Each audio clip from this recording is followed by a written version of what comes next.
आज की वीडियो में हम मुद्रा के कार्य की चर्चा करेंगे।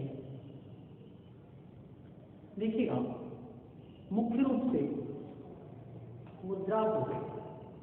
मुद्रा के कार्य को मुख्य कार्य, सहायक या गौण कार्य, ठीक है, आकस्मिक कार्य एवं विविध कार्य में बांटा गया है। पहला मुख्य कार्य, दूसरा सहायक या गौण कार्य, तीसरा है आपका आकस्मिक कार्य और चौथा विविध कार्य। मुद्रा के मुख्य कार्य या प्रमुख कार्य से मतलब मुद्रा के उन कार्यों से है जिसका मुद्रा सभी प्रकार की अर्थव्यवस्थाओं में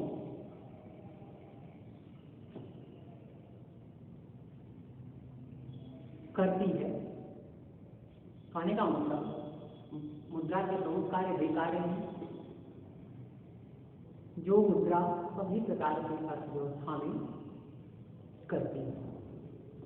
ठीक है, मुख्य कार्य विनिमय का माध्यम, मूल्य का मापक। मुख्य कार्य में आपके दो कार्य आते हैं, पहला है आपका विनिमय का माध्यम और दूसरा मूल्य का मापक। विनिमय का माध्यम, मुद्रा विनिमय का माध्यम है।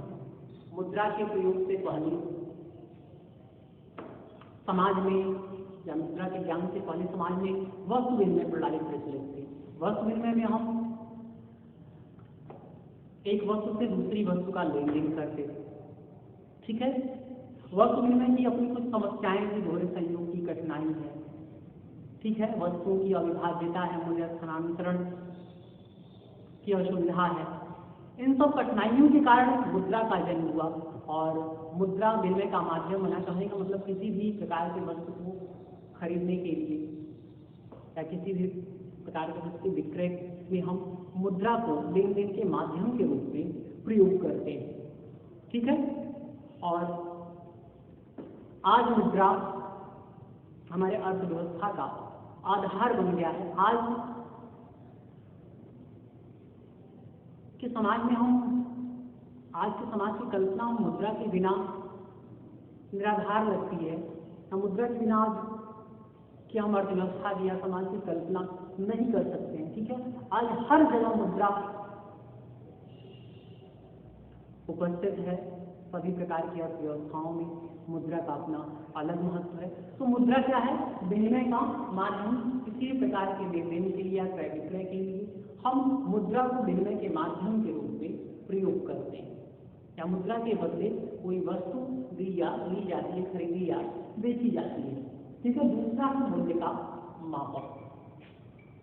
वस्तु एवं सेवाओं के मूल्य मापने के लिए मुद्रा का प्रयोग करते हैं। किसी वस्तु या सेवाओं का मूल्य हम मुद्रा के रूप में मापते हैं। ठीक है, तो मुद्रा का दूसरा कार्य क्या है? मूल्य का मापक, वस्तु एवं सेवाओं के मूल्य का माप करना। ठीक है, या जिस प्रकार से भौतिक वस्तुओं का द्रव्यमान है, ठीक है, लंबाई है, चौड़ाई है, आज आप किलोग्राम में, मीटर में, लीटर में आदि मापते हैं। इस तरह से वस्तु एवं सेवाओं के माप हम किसने करते हैं? मुद्रा ले करते हैं। तो मुद्रा क्या है? मूल्य का मापक। ठीक है, हम सहायक कार्यों की चर्चा करें तो सहायक कार्य से हमारा तात्पर्य उन कार्यों से है जो मुद्रा के प्रमुख कार्य के में सहायता प्रदान करती है। ठीक है, या जैसे जैसे अर्थव्यवस्था का विकास होता है मुद्रा के सहायक कार्यों का महत्व भी बढ़ता जाता है। तो देखिएगा, मूल्य संचय का आधार, वस्तु विनिमय में, वस्तु एवं सेवाओं में मूल्य का संचय करना कठिन था, क्योंकि वस्तुएं आपकी नाशवान प्रकृति की होती है। ठीक है, जो सड़ एवं गल जाती है। जबकि मुद्रा क्या है? मुद्रा आपका वस्तुओं की तुलना में टिकाऊ है।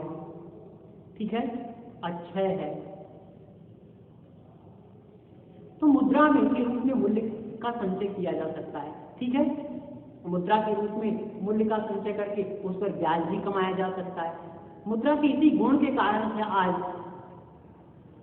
बैंक एवं वित्तीय संस्थाओं का व्यवसाय चलता है या बैंक एवं वित्तीय संस्थाओं का विकास है, तो मुद्रा के रूप में आप भविष्य के लिए मूल्य का संचय कर सकते हैं, उस पर आप ब्याज कमा सकते हैं। आज हम साधारण भाषा में कहें तो आप अपनी छोटी छोटी वस्तुओं को बैंक में आप जमा करते हैं, फिर आप ब्याज कमाते हैं, पूंजी का निर्माण होता है। ठीक है, तो मुद्रा क्या है? मूल्य संचय का साधन करने या मूल्य संचय का आधार। और अगले कार्य की हम चर्चा करें तो अस्थगित भुगतानों का आधार। जैसा कि मैंने आपको बताया कि वस्तु नाशवान प्रकृति की होती है, तो सड़ गल जाती है, तो भविष्य में किसी वस्तु का क्या मूल्य होगा या वस्तुओं के जो मूल्य है वो उतरते रहते हैं, चढ़ते रहते हैं, घटता बढ़ता रहता है। तो भविष्य में किस वस्तु का क्या मूल्य होगा यह निर्धारण करना कठिन था। तो इसलिए लेकिन मुद्रा के रूप में यह काम आसान हो जाता है। मुद्रा के रूप में आप भविष्य के भुगतान या भविष्य के जो या हम साधारण भाषा में कहें तो उधार सौदों का भुगतान आप आसानी से कर सकते हैं। और आज मुद्रा के इसी गुण के कारण से, अतिरिक्त भुगतानों के आधार के कारण से ही व्यवसाय फल फूल रहे हैं या आज अधिकांश लेन देन उधार हो रहे हैं। ठीक है, तो मुद्रा क्या है? आपका अस्थगित भुगतानों का आधार है। ठीक है, तो देखिएगा मुद्रा के हैं 4 कार्य: माध्यम, माप, संचय, आधार। मुद्रा के कितने कार्य हैं? मुख्य रूप से मुद्रा के 4 कार्य हैं। कौन कौन से?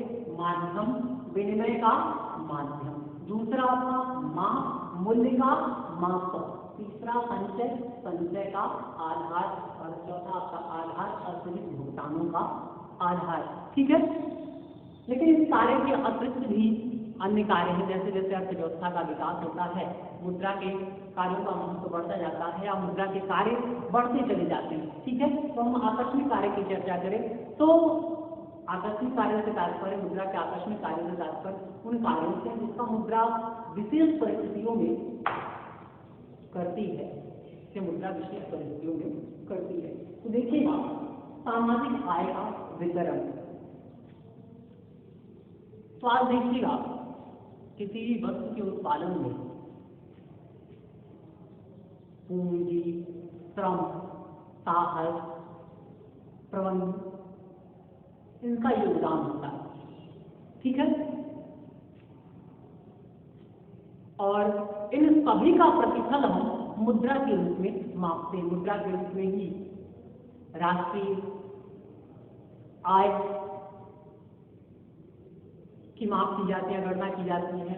और मुद्रा के रूप में ही जो ये हमने बताया, आपको वर्ग बताया, विभिन्न वर्गों जैसे कि पूंजी है, श्रम है, साहस है, प्रबंध है, कोई इनका भुगतान या इनके कार्य के बदले जो प्रतिफल मिलता है वह किसमें किया जाता है? मुद्रा के रूप में किया जाता है। तो मुद्रा क्या है? सामाजिक आय का वितरण का साधन के रूप में आप मुद्रा का प्रयोग करते हैं। ठीक है, समाज के जो विभिन्न वर्ग हैं उनको उनके कार्य के बदले प्रतिफल का भुगतान किसमें किया जाता है? मुद्रा के रूप में किया जाता है। अगला है आपका साख का आधार। आज किसी भी व्यक्ति की या संस्था की जो ख्याति है, साख है, उसका आधार क्या है? मुद्रा है। आज मुद्रा के कारण ही या मुद्रा के किसी गुण के कारण ही बैंकिंग एवं वित्तीय संस्थाओं का विकास हो रहा है। ठीक है, बैंक में जमा धन के कारण जनता का विश्वास रहता है। ठीक है, और बैंक द्वारा साख का निर्माण किया जाता है। ठीक है, जो जनता का जमा धन है उस धन से साख का निर्माण किया जाता है, या जो जनता का जमा धन है उसको बैंक क्या करती है? उसे जिसे उसकी आवश्यकता हो उसको वह प्रदान करती है, बदले में वो उससे ब्याज कमाती है। के आधार पर बैंक का व्यवसाय चलता है। और मुद्रा को आप जिसको उसकी नहीं आवश्यकता है, जैसे आपको मुद्रा की आवश्यकता नहीं है, आप मुद्रा को बैंक में जमा कर देते हैं और बैंक में जहां उसकी आवश्यकता है वहां जाता है, तो मुद्रा का क्या होता है? मुद्रा की उत्पादकता बढ़ती है। ठीक है, तो मुद्रा क्या है? साख का आधार है। अगला है आपका पूंजी की तरलता एवं उत्पादकता। मुद्रा पूंजी का सबसे सरल रूप है, या किसी संपत्ति को आप किसी भी समय बेचकर उसके बदले में मुद्रा प्राप्त कर सकते हैं। ठीक है, या मुद्रा को आप कम उपयोगी कार्य से अधिक उपयोगी कार्य में लगा सकते हैं, जिससे मुद्रा की उत्पादकता में वृद्धि होती है, पूंजी का निर्माण होता है। ठीक है,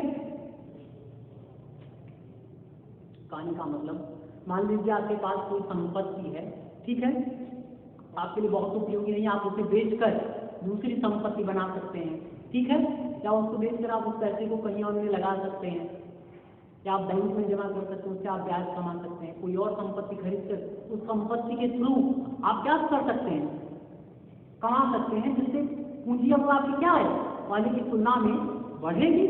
ठीक है, तो मुद्रा को आप कम उत्पादक कार्यों से निकालकर अधिक उत्पादक कार्यों में लगा सकते हैं, जिससे पूंजी का निर्माण होता है। ठीक है, या मुद्रा पूंजी का सबसे सरल रूप है। आप किसी भी संपत्ति को बेचकर किसी भी समय मुद्रा आप प्राप्त कर सकते हैं। अगला है आपका विविधकारी शोधन क्षमता सूचक। किसी व्यक्ति की शोधन क्षमता की माप मुद्रा के रूप में की जाती है। कहने का मतलब, यदि आप किसी व्यक्ति को उधार देने के बारे में सोच रहे हैं, ठीक है, तो आप उसकी माप किस में करेंगे कि यह व्यक्ति आपको उधार दे सकता है कि नहीं, तो उसकी माप आप मुद्रा के रूप में करेंगे। या जो उसकी संपत्ति उसके पास, उस संपत्ति को आप मुद्रा के रूप में आंकेंगे कि यह जो उसको दे रहे हैं भुगतान, आप उधार दे रहे हैं, वो उधार या समय से चुका सकता है या नहीं चुका सकता है। नहीं चुका सकता है तो आगे हम क्या कार्यवाही कर सकते हैं। ठीक है, तो किसी व्यक्ति की शोधन क्षमता सूचक मुद्रा है। अगला है आपका निर्णय की वाहक। मान लीजिए आप कार खरीदने के लिए पैसा जमा कर रहे हैं, ठीक है, लेकिन आप उसको कार खरीदने के अलावा अन्य कार्य में भी लगा सकते हैं, जैसे आप विदेश में शिक्षा प्राप्त करने के लिए। ठीक है, तो आप मुद्रा आपके निर्णय की वाहक है। आप अपने जिस कार्य में चाहे मुद्रा को लगा सकते हैं। ठीक है, तो आज के दिवस